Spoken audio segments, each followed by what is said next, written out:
Hello അസ്സാം വലൈക്കും welcome to YouTube channel. നമ്മൾ ഉണ്ടാക്കാൻ പോകുന്നത് തക്കാളി വെച്ചിട്ട് കിഡിൽ റെസിപ്പി ആട്ടോ. അപ്പോൾ നമ്മൾ വീഡിയോക്ക് വന്നുകൊണ്ട് നമ്മുടെ ചാനൽ ആദ്യമായിട്ട് കാണുന്നവരാണെങ്കിൽ ഒന്ന് സബ്സ്ക്രൈബ് ചെയ്യുക, തൊട്ടടുത്തുള്ള ബെല്ലൈക്കൺ ഒന്ന് ക്ലിക്ക് ചെയ്യുക. എന്നാലും മാത്രമാണ് ഞാൻ ഇടുന്ന പുതിയ വീഡിയോസ് നോട്ടിഫിക്കേഷൻ നിങ്ങൾക്ക് കിട്ടുള്ളൂ കേട്ടോ. അതുപോലെ തന്നെ എല്ലാവരും സ്കിപ്പ് ചെയ്യാതെ ഒന്ന് കാണാൻ വേണ്ടി ശ്രമിക്കാം. ഇനി നമുക്ക് എങ്ങനെയാണ് ഈ തക്കാളി വെച്ചിട്ടുള്ള കിഡിലും ചമ്മന്തി എങ്ങനെ ഉണ്ടാക്കുന്നത് നോക്കാം കേട്ടോ. അതിനായിട്ട് ഞാൻ ആദ്യം എടുത്തിരിക്കുന്നത് ഒരു തക്കാളി കഴുകി നല്ല വൃത്തിയാക്കിയത്, നല്ല പഴുത്തല അതുപോലെ ഞെങ്ങുണ്ടാവും. നല്ല പഴുത്തന്നെ എടുക്കാൻ നോക്കുക. അതുപോലെ ഫ്രിഡ്ജിൽ നിന്ന് എടുത്തിട്ട് ഇത് ഉണ്ടാക്കാൻ പറ്റില്ല. നമ്മൾ പുറത്തിരിക്കുന്ന എടുത്തിട്ട് ഉണ്ടാക്കുക, അല്ലെങ്കിൽ തണുപ്പ് ആറിയതിന് ശേഷം ഉണ്ടാക്കുക കേട്ടോ. ഞാൻ ഇപ്പോൾ ഈ തക്കാളി ഇതുപോലെ കട്ട് ചെയ്തെടുത്തിട്ടുണ്ട്. തക്കാളി എങ്ങനെ വേണമെങ്കിൽ നിങ്ങൾക്ക് കട്ട് ചെയ്യാം കേട്ടോ. ഈ കട്ട് ചെയ്ത് കൈ വെച്ച് നന്നായിട്ട് ഇങ്ങനെ ഉടച്ചെടുക്കണം.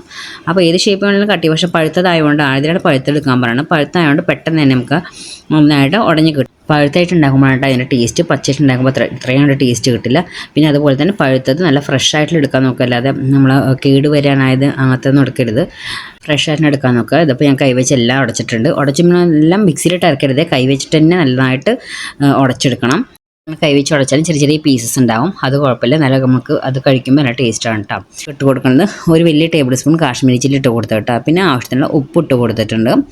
പിന്നെ വെളിച്ചെണ്ണ ഒഴിച്ച് കൊടുക്കുക. വെളിച്ചെണ്ണ കൂടുതലും കുഴപ്പമില്ല, 2 ടേബിൾ സ്പൂൺ 3 സ്പൂൺ ഒഴിച്ചെടുത്താൽ കുഴപ്പമില്ല. വെളിച്ചെണ്ണ നല്ല ടേസ്റ്റ് ഉണ്ടാവും. ഫ്രഷ് ആയിട്ടുള്ള വെളിച്ചെണ്ണ ഒഴിച്ച് കൊടുക്കാൻ നോക്കുക. എന്നിട്ട് കൈവച്ച് നന്നായിട്ട് മിക്സ് ചെയ്ത് കൊടുക്കുക. പിന്നെ മുളക് പൊടി നിങ്ങൾ കാശ്മീരി ചില്ലില്ലെങ്കിൽ സാധാ മുളക് പൊടിയാണെങ്കിൽ എരിവ് നിങ്ങൾക്ക് എങ്ങനെയാണെന്ന് വെച്ചാൽ അതിനനുസരിച്ച് ഇട്ട് കൊടുക്കുക കേട്ടോ.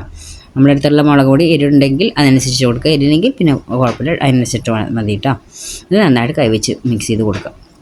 നല്ല ടേസ്റ്റാണ്. എല്ലാവരും ഒന്ന് ട്രൈ ചെയ്ത് നോക്കണം കേട്ടോ. ഞാനിപ്പോൾ ചോറിൻ്റെ കൂടെ കഴിക്കുമ്പോൾ ഇത് മാത്രം കൂട്ടി നമുക്ക് ഒരുപാട് ചോറ് കഴിക്കാം. അപ്പോൾ ബിരിയാണി എൻ്റെ മുന്നിൽ കൊടുത്ത് വെച്ചാലും ഞാൻ ഈ ചോറും ഈ ചമ്മന്തിയും കൂട്ടി കഴിച്ചിട്ട് അത് കഴിക്കുള്ളൂ. അത്രയും ടേസ്റ്റാണ്. നല്ല പഴുത്ത തക്കാളി ഫ്രഷ് ആയിട്ട് എടുക്കാൻ നോക്കുക. എല്ലാവരും ഉണ്ടാക്കി നോക്കാം കേട്ടോ. അപ്പോൾ അത്ര നമ്മുടെ വീഡിയോ ഇഷ്ടമാണെങ്കിൽ ലൈക്ക് ചെയ്യാനും ഷെയർ ചെയ്യാനും കമൻറ്റ് ചെയ്യാനും സബ്സ്ക്രൈബ് ചെയ്യാനും മറക്കരുത്. Okay, bye bye, thank you.